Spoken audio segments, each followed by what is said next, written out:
Make sure to subscribe our YouTube channel and press the bell icon to never miss an update from us. क्या हो अगर मैं आपसे 1 lakh rupees loan लूँ और सिर्फ आपको 80,000 ही लौटाऊँ? क्या ये फेयर है? इंटरेस्ट छोड़ो, मैं तो आपको आपके पूरे लोन के पैसे भी नहीं दे रहा। अब कुछ लोग कहेंगे ऐसा कहाँ होता है, लेकिन इंडिया में ये एक्चुअली बहुत लोगों के साथ होता है। पर ऐसा होता क्यों है, यही सोच रहे हैं ना? इस क्वेश्चन का आंसर मैं वीडियो के एंड में दूंगा, तो बने रहिए वीडियो के साथ।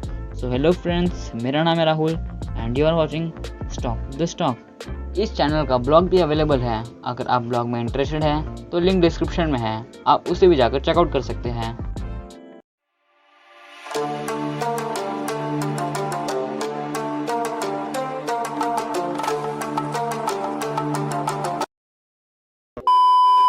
करेंसी की वैल्यू लॉन्ग रन में डिप्रिशिएट होती है। करेंसी के कंसर्न में डिप्रिसिएशन का मतलब किसी भी कंट्री के पर्टिकुलर करेंसी का वैल्यू दिन प्रतिदिन कम होते रहना। इसका रीज़न है इन्फ्लेशन और करेंसी इन्वर्सली प्रोपोर्शनल होते हैं। अगर इन्फ्लेशन बढ़ा तो करेंसी डिप्रिशिएट होगा और इन्फ्लेशन कम हुआ तो करेंसी बढ़ेगा।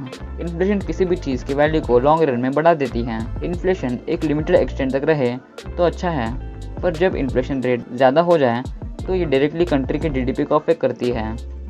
आपने अपने ग्रैंड पेरेंट्स को अक्सर ये कहते हुए सुना होगा, हमारे ज़माने में ये 1 पैसे में मिलता था, 1 रुपये में मैं तो सब्जियां खरीद लेता था, पर आज उसी 1 रुपये से भाजी क्या धनिया भी नहीं ले सकते। द रीज़न इज़ दैट वो टाइम पे जो 1 रुपये की वैल्यू थी वो आज डिप्रिशिएट हो चुकी है। अब बात करते हैं इंडिया में कब इन्फ्लेशन पीक पर था और कब उसने लोअर लिमिट टच किया। आगे बताए जाने वाले जो भी स्टैटिस्टिक्स है वो 1885 टिल 2020 का है। According to Indian ministry of statistics and programme implementation, साल 1991 में इंडिया का इन्फ्लेशन रेट 13.48% था, जो कि प्रीवियस 36 ईयर्स में सबसे ज़्यादा था। इन्फ्लेशन रेट इतना ज़्यादा था इसलिए इंडिया को सिर्फ 7 साल 3 महीने लगते ओवरऑल प्रोडक्ट के प्राइस को डबल होने में, और वही 2018 में इन्फ्लेशन रेट सबसे कम था 3.43%।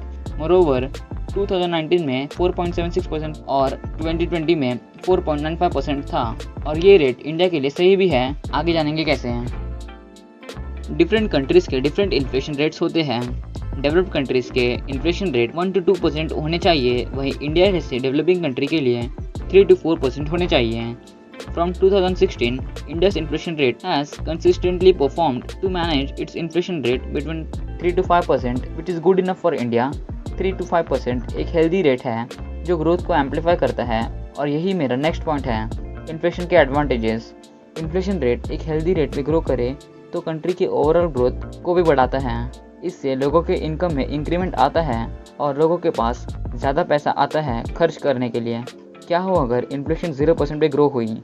अगर इन्फ्लेशन 0% पे ग्रो हुई तो कंट्री का ग्रोथ भी बंद हो जाएगा और लोगों के इनकम में भी चेंज नहीं आएगा।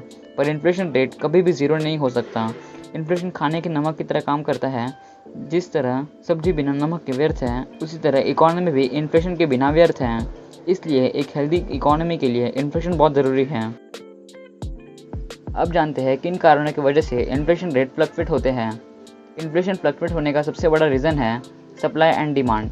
किसी भी प्रोडक्ट के सप्लाई और डिमांड से इन्फ्लेशन रेट डिसाइड होता है। ऑयल, कमोडिटी प्रोडक्ट्स, ये कुछ ऐसी चीज़ है जो ग्लोबली यूज़ होते हैं। कोई कंट्री इसे यूज़ करने को डिनाई नहीं करता है, इसलिए यही फैक्टर होते हैं इन्फ्लेशन को चेंज करने के। अब मैंने पूरे वीडियो में इतने बार इन्फ्लेशन बोला, बट इसके सोल्यूशन के बारे में बात नहीं की। तो इन्फ्लेशन से बचने के लिए हमें इससे ज़्यादा ग्रोथ वाली चीज़ों में इन्वेस्ट करना होगा। स्टॉक्स, बॉन्ड्स, गोल्ड जैसे जगहों पर आप इन्वेस्ट करके इस प्रॉब्लम से ओवरकम कर सकते हैं। अब आते हैं पहले सवाल पे।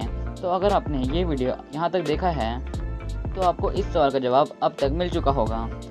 बट यहाँ लोन आप मुझे नहीं अपनी लाइफ को देते हैं, बट लाइफ आपको अपने लोन के पैसे भी पूरा नहीं देती है। इसलिए इंडिया में आज भी पुअर पीपल ज़्यादा है। Around 2% of Indians only invest in stock. तो आज इस टॉपिक को यही बंद करते हैं। I hope you guys learn something new after watching this video. अगर हाँ तो जल्दी से वीडियो को लाइक कर दो और चैनल को सब्सक्राइब करके बेल आइकन को हिट करना, जिससे आपको लेटेस्ट वीडियोस का नोटिफिकेशन सबसे पहले मिले। वीडियो को शेयर कीजिए जिससे ये नॉलेज सभी को मिले।